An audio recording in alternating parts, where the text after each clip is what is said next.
হোঁচট খাইতেই পারে মানুষ, চলতে গিয়ে মানুষ পিছলা খায়, তাই বলে কি পিছলা খাইয়া আর সোজা হইয়া দাঁড়ায় না, না ফিরেই থাকে? তো এইটা তো উচিত, ভুল হবে। চলার পথে অনেক দিন চোখ নামায় রাখছি, আজ হয়তো নারীর প্রতি নজর পড়ে গেছে, হ্যাঁ ভুল হইতেই পারে।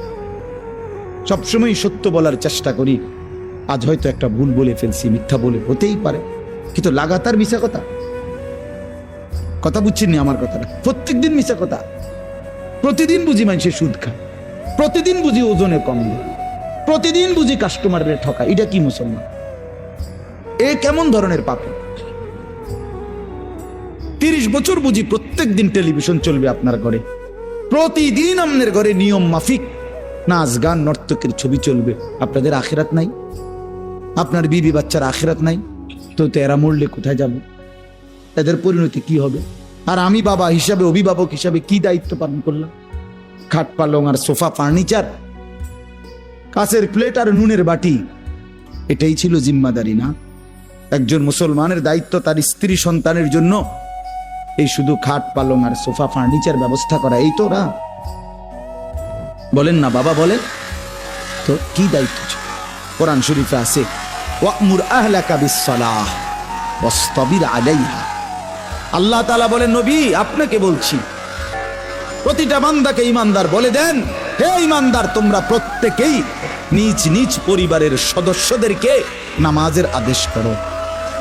এই যে জিম্মাদার, আপনার দায়িত্ব কি আল্লাহ বলছে, ওয়াসতাবির আলাইহা, এবং তুমি নিজেও নামাজের উপরে মজবুত। তো বাত্তারকারী আল্লাহ বলে, লা নাসআলুকা রিজকা, তোমাদেরকে রিজিক দেওয়ার জন্য আমি তোমাদের কারো সাহায্য আমার লাগবে না। নাহনু নারযুকুকা, আমি একাই সকলকে রিজিক দেব। কি সুন্দর কথা! মানে বিষয়টা আমি দেখব, ভাতের ফিকির আমি করব, রিজিকের ফিকির আমি করব, তুমি সেজদার ফিকির করো, স্ত্রী সন্তানের ইবাদতের ফিকির তুমি করো, ওদের ভাত তরকারির ফিকির আমি করব। ওমা কুন্না আনিল খালকি গাফিলিন, আল্লাহ বলে, বান্দা আমি আমার একটা সৃষ্টির ব্যাপারে 1 সেকেন্ডের জন্য গাফিল নই।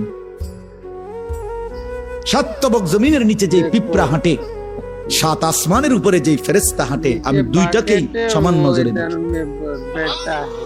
একই মুহূর্তে দেখি, একই মুহূর্তে দেখি। হিমালয়ের চূড়ায় আমি যখন আমার সৃষ্টি মাখলুকের রিজিক পৌঁছাই, আটলান্টিক মহাসাগরের গভীরেও তখনই রিজিক পৌঁছাই। আমি আল্লাহ, তুমি আমার কি মনে করছো?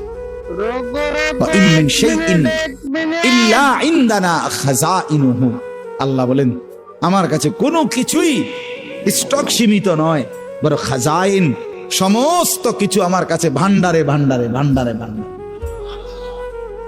ভান্ডারে ভান্ডারে। তুমি মনে করছো নাকি তাড়াতাড়ি এই সিরিয়ালে দাঁড়ানো শেষ? হেগো না না, ওমা নুনাজ্জিলুহু ইল্লা বিকদারিন মালুম। আল্লাহ বলেন, আছে তো আমার কাছে ভান্ডারে ভান্ডারে, কিন্তু আমি নাজিল করি পরিমাণ মতো করে, একসাথে সব না, পরিমাণ করে। বুঝেন নাই?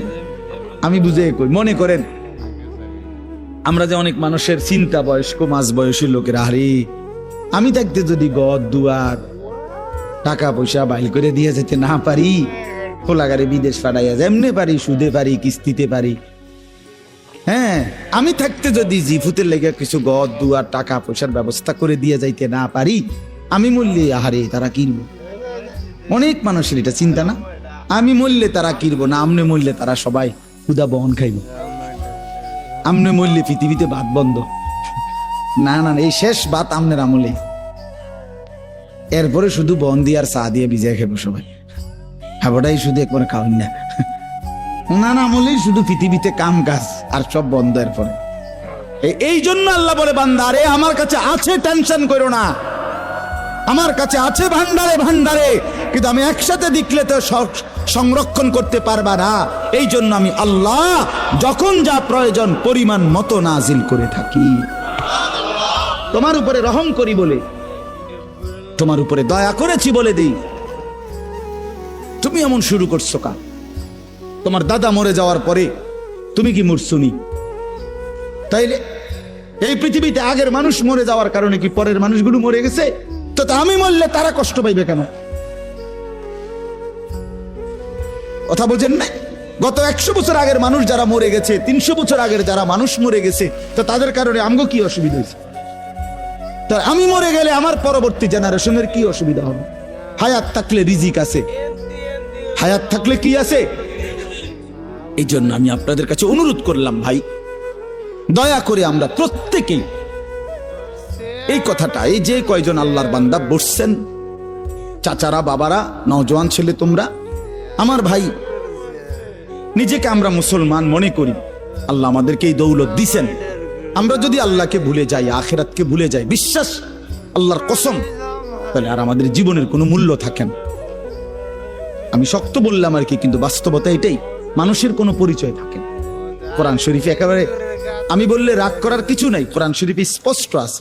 আল্লাহ বলছেন, যে মনের ইচ্ছা মতো চলে, আমার হুকুমের খেলাফ, নিজের মনে যা চায় তাই চলে, কসম আল্লাহর, আল্লাহ বলছে, হে নবী শুনেন, সে কোনো মানুষ না, ইনহুম ইল্লা কাল আনআম, সে শুধুই জানোয়ার।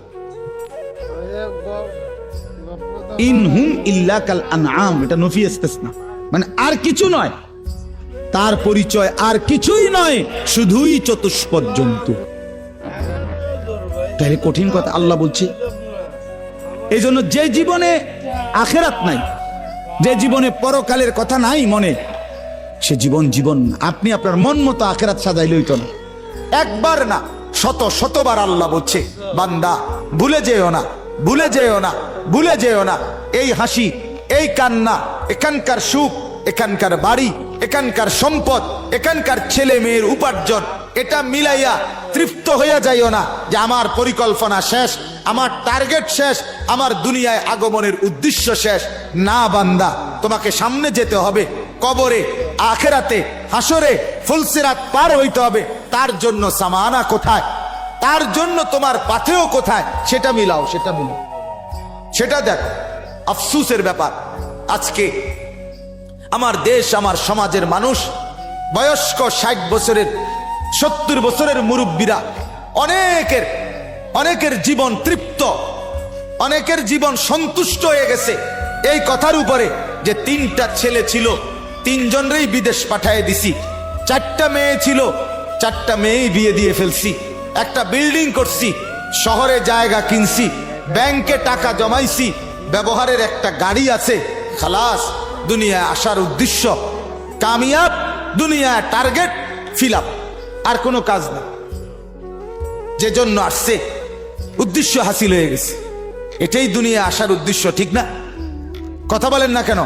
3 ছেলে বিদেশ পাঠানো, 4 মেয়ে বিয়ে দেওয়া, একটা বাড়িতে বিল্ডিং করা, অত্যাধুনিক টাইলস ব্যবহার করা, এখন আপনি সুখে খান, এখন ফ্যান চলে, এখন এসি চলে, এখন আপনার ছেলে মেয়ে টাকা পাঠায়, আর আপনি আরামসে ভাত মাছ চাল ডাল খাইতেছেন, আর গপসপ গল্প গুজব করতেছেন, টেলিভিশনে নাচ গান দেখতেছেন, খালাস জিন্দিগি না?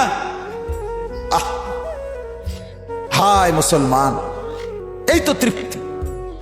বুড়ো মানুষের চা দোকানের আড্ডা দেখলে, বয়স্ক মানুষের চা দোকানের আড্ডা দেখলে বুঝাই যায় উনি তৃপ্ত, ওনার মূলত কোনো টেনশন নাই, কোনো টেনশন নাই।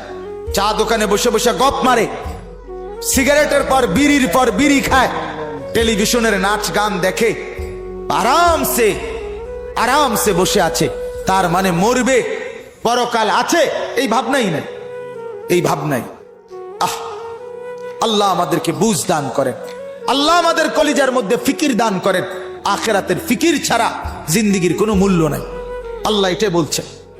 এখন কি আল্লাহর নবী সাল্লাল্লাহু আলাইহি সাল্লাম ঘুম থেকে উঠে উম্মতকে শিখাইছে, উম্মত একবার ঘুমাইছিলা, মরেই গেছিলা, আবার যখন ঘুম থেকে চোখ মেললা, পৃথিবীর আলো বাতাস আবার দেখলা, আল্লাহকে জানায় দাও, আলহামদুলিল্লাহিল্লাযী আহিয়ানা বাদা মা আমাতানা। মাওলা, আপনার শুকর মাওলা, আমি তো মরেই গেছিলাম, আপনি আবার হায়াত দিয়ে আমাকে বাঁচিয়ে দিলেন, তবে আমি জানি মাওলা, এই